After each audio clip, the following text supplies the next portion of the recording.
Today's story is about a group of college students who turn their house into the ultimate party spot. What follows is a roller coaster of hilarious moments, intense pressure, and one final test that could make or break everything. Mitch had been away for a long time and was finally returning to his country. Excited to be back, he headed straight home, bringing gifts for his wife.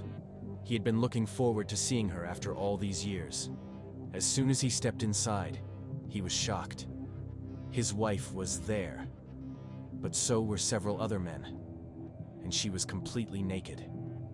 He couldn't believe what he was seeing. His wife casually admitted she was just reliving her college days and having fun.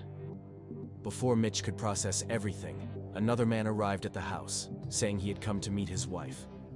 Furious and heartbroken, Mitch turned to his friends for advice. They told him to take action, so he went to court and got a divorce. But the whole situation left him mentally exhausted, feeling lost and frustrated with his life. A few days later, his friend Frank was getting married. At the wedding, Mitch saw his old friend Nicole and, still dealing with his recent breakup, tried to flirt with her. He spilled coffee on her on purpose as an excuse to get closer, but before anything could happen, Frank's friends intervened and took her away. Mitch drank too much at the wedding and started talking nonsense, embarrassing himself. Seeing this, another friend, Bernard, had to step in and calm him down. The next morning, Frank and other friends decided they needed to help Mitch move on. They got him a new house, cleaned it up, and reassured him that they would bring him back to his old self again. To make a fresh start, they planned a huge party. But Frank's new wife, Marissa, didn't want him to go. Despite that, Frank couldn't resist and showed up at the party, intending to drink just a little. However, he ended up drinking way too much. Completely wasted, he suddenly told everyone to take off their clothes and run after him. But instead of a wild chase, Frank was the only one who stripped down and ran naked through the streets, completely alone. Frank is running alone on the road when his wife, Marissa, drives by and sees him in that state. Furious, she stops and forces him to get in the car. The scene shifts to the morning, where Mitch wakes up next to a girl named Megan. She expresses her feelings for him and hints that she wants to see him again. Later, Mitch sits with Bernard and mentions how incredible the party was. Benny is thrilled that Mitch enjoyed it. Meanwhile, Frank and Marissa visit a psychologist. The doctor encourages Frank to open up, and he reluctantly admits that he isn't happy in his marriage. Though he claims to like Marissa, he confesses that he struggles with the idea of being with the same woman every day.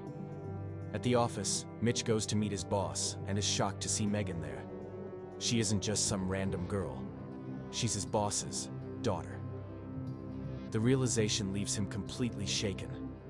Returning home, Mitch learns that Frank has divorced Marissa and decided to move in with him. Later, when Mitch and Frank arrive at the house, they find it packed with people. Bernard has gathered a large group as part of his new organization. Mitch is initially irritated by the unexpected crowd, but after some convincing from Frank, he accepts it. As time passes, more and more people join their group. The house, which once felt spacious, begins to feel cramped as the crowd keeps growing. Frank suggests that they should start testing people before recruiting them. To do this, he lines up 14 men and gives them a bizarre challenge involving ropes.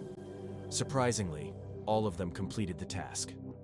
Meanwhile, at a college, the principal, Gordon, is furious. He declares that no such organization will be allowed to operate in his area. Elsewhere, Mitch wakes up to an unexpected visit from Nicole early in the morning. She tells him that she gets bored staying home and suggests they go out for dinner. Mitch, who has secretly liked her since college but never dared to confess, agrees immediately. Later, Frank confronts an old friend who has been teaching women inappropriate things. Furious, Frank storms into his house and physically attacks him. The two get into a heated fight. The next morning, a grand birthday party is hosted at Mitch's house. Nicole arrives with her boyfriend and daughter. She spends some time with Mitch before leaving with her boyfriend. Meanwhile, Bernard, dressed as a clown, entertains the children. Mitch, caught up in the celebration, tries to impress Nicole. At one point, Mitch stumbles upon Nicole's ex-boyfriend in the bathroom with another woman. When Mitch confronts him, the man insists that guys don't snitch on guys, and demands that he stay silent. Mitch, not wanting to create a scene, agrees and leaves without saying anything to Nicole. Meanwhile, Frank, under the influence, behaves erratically and falls into a swimming pool. In another part of town, Gordon is caught making shady deals with a woman, promising her something in exchange for sensitive information. However, he later betrays her and refuses to keep his word, leading to her growing resentment. Back at the house, Mitch organizes another wild party, featuring a dramatic fight between men and women. The fight escalates, and Mitch ends up getting badly beaten. Meanwhile, Bernard tries to talk to a new girl, but she abruptly leaves, uninterested. In another scene, two women appear nude, which shocks Frankie, a 90-year-old man. The sudden sight overwhelms him, and he suffers a fatal shock.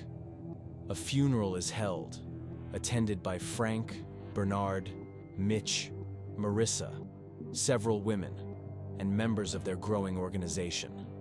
Later, Nicole has a tense conversation with her boyfriend, who warns her that Mitch is not a good person. He gives her an ultimatum. If she continues to associate with Mitch, he will leave her. This conversation leaves Nicole furious, and she confronts Mitch, demanding to know what he is involved in. At the restaurant where they're seated, something unusual happens. Mitch is served for free. The staff refuses to take his money, treating him with deep respect. Nicole watches in disbelief as she realizes Mitch is no longer an ordinary man. He has become a powerful figure. However, before Mitch can fully process everything, trouble arises. A tape surfaces, bringing a new crisis that threatens everything he has built. Mitch and his friends are forced to leave their house because their wild parties are ruining the college's reputation. The administration orders them to vacate, leaving them frustrated and without a place to stay. Just when it seems hopeless, they get an opportunity. If they can pass a crucial academic test, they'll be allowed back. Determined to win, they prepare intensely. Frank secures an important debate victory, bringing them one step closer. Now, they just need to pass the test to regain both their college admission and their home. Mitch and his friends work tirelessly, studying and strategizing. However, during the test, Frank panics and makes an error, costing them valuable points. They fall just 1 point short of passing. In a last-ditch effort, they enter a separate competition to earn extra points. Their team manages to gain enough to put them back in the race. The final challenge requires an overweight student to successfully land a backflip. Against all odds, he nails it, ensuring their victory. The group celebrates, believing they have officially won back their house. However, a major setback arises.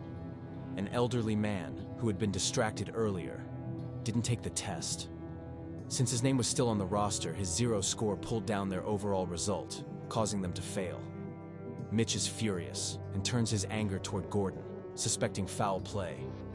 The betrayal hits hard, and the group is devastated. Then we see his friend Nicole is back and says sorry to Mitch. Later, Gordon's assistant secretly provides Mitch with a tape recording that proves Gordon manipulated the situation. Armed with evidence, Mitch confronts Gordon and, after a heated struggle, releases the tape. The recording exposed Gordon's corruption, leading to his arrest. His downfall is widely covered in the media. Though Mitch ultimately loses the house, the students are reinstated in college. In the end, they achieve what truly mattered.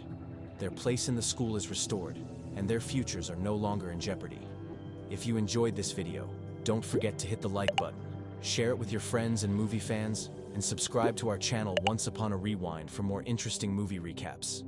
Hit the notification bell so you never miss an update on our upcoming videos. Thanks for watching, and we will see you in the next video.